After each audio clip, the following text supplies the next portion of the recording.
and we'd listen, and oh man, that sucks, and why'd you do that, and what's this all about, but you can't do that on the fly. Van Halen looked unstoppable to the world. But behind the scenes, the band was quietly falling apart. And now, Alex Van Halen is finally speaking out. And what he says about Michael Anthony completely changes how fans see the band forever. I am shocked. Think about it. A band sitting at the very top of rock stardom, running the scene and shaking arenas everywhere they went. Their sound was loud. Their shows felt larger than life. And right in the middle of it all stood Van Halen, a name that basically meant dominance in rock. But behind all that shine and success, things were far from smooth. And invite him and Ed over with their wives just to be friends. And I didn't even get a response, but it's okay. Now Alex is opening up, letting out years of built-up feelings about Michael Anthony, the bassist, and all the quiet drama tied to his place in the band. You don't rest on your laurels, because once you do that, there will be no more incentive to go any further. In the beginning, Van Halen was solid, built on real friendships and shared dreams. Michael Anthony came through with those sharp, high-backing vocals and steady bass lines that helped shape their signature sound. Songs like Running with the Devil and Panama hit even harder because of his harmonies, while his bass kept everything tight for Eddie's wild guitar work and Alex's pounding drums. No doubt he played a major role in what made the band special, but once fame hit big, the problems started creeping in behind the scenes. Alex Van Halen, known for being focused and serious about the music, kept clashing with Anthony's laid-back, go-with-the-flow energy. You have to recognize that the band is there as a catalyst for the audience to get off and have a great time. While Anthony leaned into the lifestyle and enjoyed the spotlight, Alex wasn't feeling that at all. He started getting irritated, feeling like the bigger vision for the band wasn't being treated with enough respect. To Alex, the music meant everything. It was deep, almost sacred, like something you don't mess around with. But to Anthony, it came off more like one long celebration. As the 1980s moved forward, that gap in mindset got louder and harder to ignore. Alex and Eddie Van Halen, the core engine of the band, started feeling like Anthony wasn't really stepping up when it came to songwriting. Meanwhile, the brothers stayed locked in, chasing perfection and reworking every detail again and again. And he said, hey, he told Alex that we were together, and we talked for about maybe 15. Anthony's chill attitude kept clashing with the brothers' intense, no-compromise approach, and it created real tension in the studio. Picture long nights dragging on, Alex fully locked in, adjusting every single drum hit like it had to be perfect or nothing. At the same time, Anthony seemed relaxed, just riding the vibe and not stressing too much. To Alex, that didn't sit right. It looked like a lack of effort, almost like quiet disrespect toward what the band stood for. At first, the frustration stayed under the surface, easy to brush off and move past. But as time went on, it started building up, getting harder and harder to ignore. Then 1985 hit, and everything shifted again when Sammy Hagar stepped in to replace David Lee Roth. It's all a matter of what record is the most successful at the time, and I guarantee you, that move changed the whole dynamic. Hagar and Anthony connected quickly, forming a strong bond that started to feel like a united front, especially when things got tense with the Van Halen brothers. For Alex, this only made the divide even worse. Hagar and Anthony were always laughing, cracking jokes, and just enjoying the moment, while Alex and Eddie stayed locked in, serious and all about the music. That contrast got impossible to ignore. It slowly turned into this quiet us versus them vibe, and Alex started feeling more and more distant from Anthony, someone who used to be solid in his corner.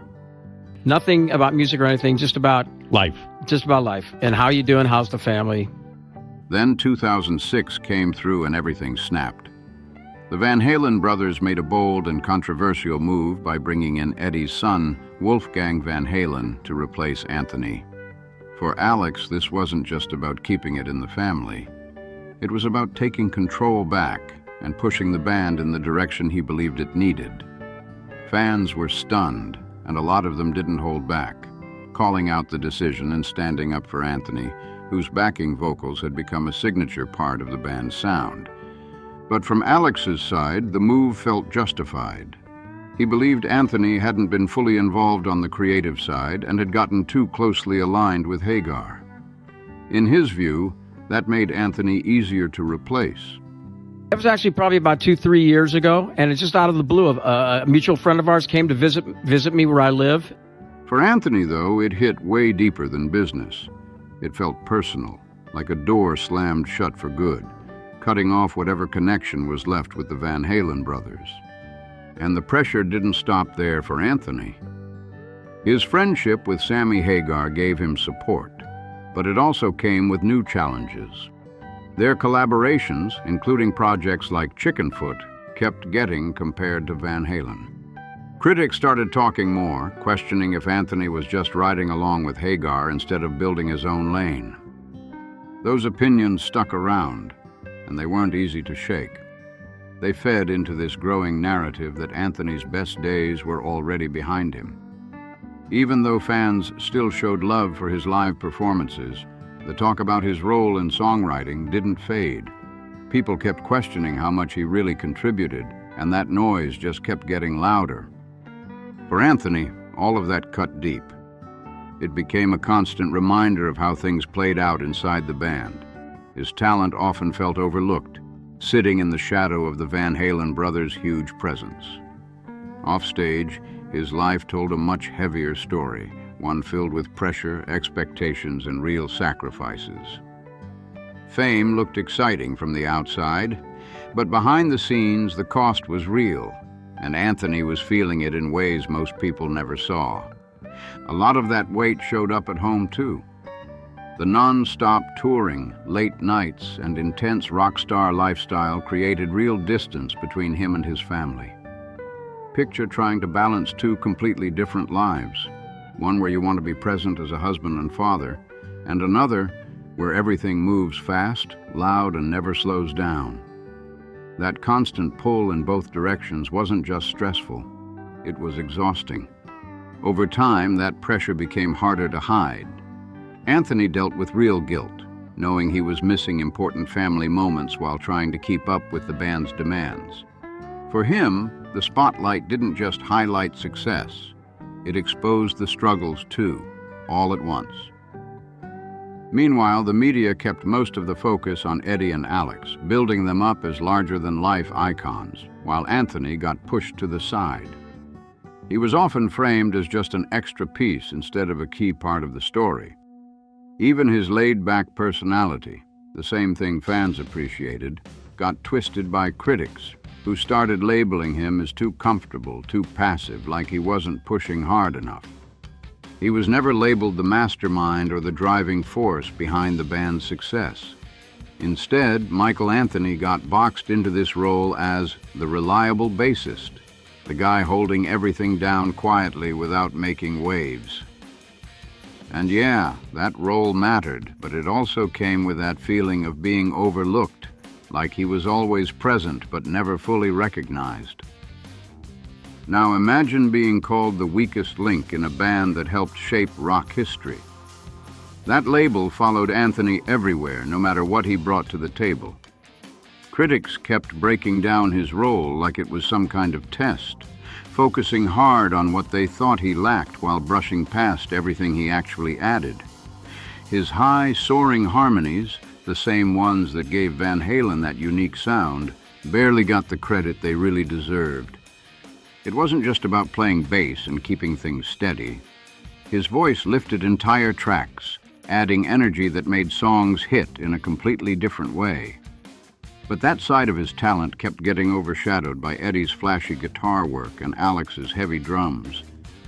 And even after his time with Van Halen ended, that same criticism didn't disappear. It stuck with him. As he moved into life after Van Halen, Anthony still found success, but the shadow of that past stayed right behind him. Fans and media kept looping back, questioning whether his achievements were truly his or just extensions of the Van Halen legacy.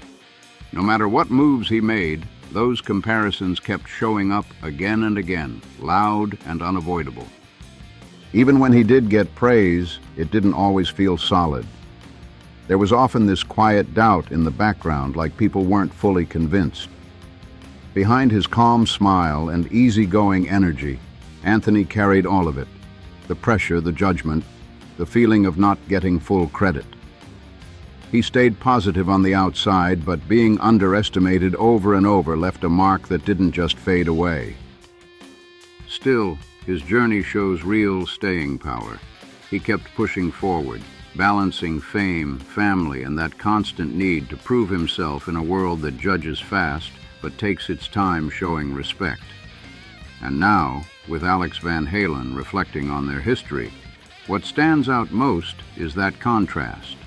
A partnership that created powerful music, but was also packed with tension and personal clashes that never fully got resolved. Anthony's high harmonies and steady bass weren't just background pieces. They were a core part of the Van Halen sound that helped push the band to massive success. That foundation was real, no question. But for Alex, those same contributions were tied to ongoing frustration happening behind the scenes. This situation wasn't just about music.